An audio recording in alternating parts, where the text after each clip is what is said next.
Aujourd'hui, dans le TCG Pokémon, on s'intéresse à la carte Démolos. Il s'agit d'une carte du set Aquapolis, sortie en 2003. On a vu précédemment qu'Aquapolis était un set qui regroupait des artworks étranges.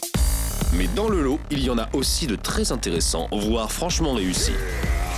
Le set fait donc honneur à Démolos, Doberman infernal, Pokémon très apprécié de la seconde génération. Inspiré de la mythologie grecque, il apporte des concepts plus matures, comme la mort et les enfers. Député pour faire trembler de peur tous ceux qui l'entendent. Au-delà de la forme arrondie de la carte et de son noir profond des premières cartes obscurité, c'est bien l'artwork qui frappe le plus, mais pas par son étrangeté. Un Démolos nous surplombe d'un tronc d'arbre en nous regardant du coin de l'œil. Malgré sa forme particulièrement voûtée et baissée, on a plutôt l'impression qu'il va s'attaquer à nous. Une ambiance roi lion scaréléienne se dégage de cette pose.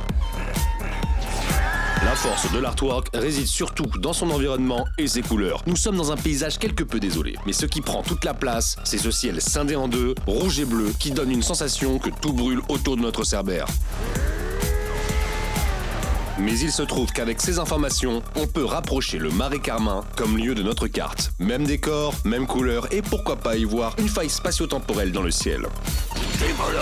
Comme ses confrères du set, Démolos existe aussi en non-holo ainsi que ses versants japonais, The Turn on No Map. Il a été réédité en numérique dans Lumière Triomphale, mais en carte-feu.